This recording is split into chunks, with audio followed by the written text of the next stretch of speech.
Então vejam, a parte mais difícil vem agora. Romanos capítulo 12. Abra aí, é um texto conhecido, mas há algumas correções a fazer na compreensão dele. Veja o que diz aqui, é um texto conhecido, Romanos 12, 1 e 2. Eu quero fazer algumas correções na compreensão desse texto, porque geralmente esse texto é mal compreendido. Diz assim, Romanos 12, 1. Acompanhe, eu vou fazer a leitura corrigindo algumas coisas. Rogo-vos, pois, irmãos, pelas misericórdias de Deus, que apresenteis o vosso corpo por sacrifício vivo, santo e agradável a Deus, que é o vosso culto racional. Versículo 2. E não vos conformeis com este século, mas transformai-vos pela renovação da vossa mente, para que experimenteis qual seja a boa, agradável e perfeita vontade de Deus. Algumas pessoas pensam que este versículo está falando sobre a vontade de Deus decretada para a nossa vida. Qual é a vontade de Deus? Que eu seja pastor, ou que eu seja advogado, ou que eu seja médico, ou que eu seja, enfim, qualquer outra profissão. Qual é a vontade de Deus? Que eu me case com Maria, que eu me case com Joana, que eu me case com Teresa. Qual é a vontade de Deus para a minha vida? Qual é a vontade de Deus para a minha vida? Que eu estude nesta faculdade ou naquela? Não. Esse texto não fala desse tipo de vontade, não é da vontade planejada de Deus que esse texto está falando. Esse texto está falando sobre a vontade moral de Deus, o que Ele quer que eu faça, como Ele quer que eu viva. Essa é a vontade de que fala aqui.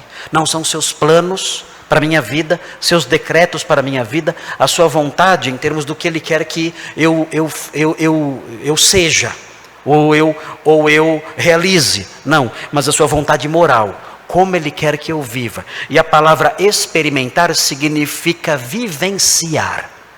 Vocês têm que vivenciar aquilo que Deus manda, diz o texto. Você tem que mudar a sua mente para colocar em prática, experimentar aquilo que Deus quer, a vontade dEle, moral, que é boa, agradável e perfeita. É isso que esse texto ensina. Esse texto está falando sobre como Deus quer que eu viva. E para que eu entenda como Deus quer que eu viva, eu tenho que ter a minha mente transformada. É o que diz o texto aqui. Na sequência do texto, ele vai explicar como Deus quer que eu viva. Então os versículos 1 e 2 são apenas uma introdução para os outros versículos que mostram como Deus quer que eu viva. E quando nós vamos lendo, nós chegamos no versículo 17. O versículo 17 é uma das formas como Deus quer que eu viva. É uma das formas como eu vou experimentar a boa, agradável e perfeita vontade de Deus. Como eu faço a boa, agradável e perfeita vontade de Deus? Veja o versículo 17, uma das coisas. Tem que ler o capítulo inteiro, mas eu não vou ler agora. Eu vou ler o versículo 17 que está ligado ao modo de tratar com o injusto. Veja, não torneis a ninguém mal por mal. Essa é a boa, agradável e perfeita vontade de Deus.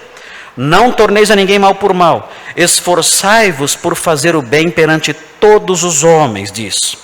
Se possível, nem sempre depende de nós, é verdade, o apóstolo é muito realista aqui. Se possível, quando depender de vós, tende paz com todos os homens. Se isso for possível, persiga isso. Nem sempre dá, mas trabalhe por isso, talvez até abrindo mão dos seus direitos, como foi mencionado anteriormente. Como foi quando eu falei sobre Mateus 5. Vejam, não vos vingueis a vós mesmos, mas dai lugar à ira. E o que significa isso? Alguém pode pensar, eu não vou me vingar, mas eu posso ficar irado. Eu não vou me vingar, mas eu vou entrar num quarto e eu vou dar um soco na parede, dar lugar à ira. Vou extravasar. Eu não vou me vingar, mas eu vou extravasar. Vou subir numa montanha e vou dar um grito. Dei lugar à minha ira. Extravasei. Nada a ver. Nada a ver. Se você fizer isso, procure um psiquiatra.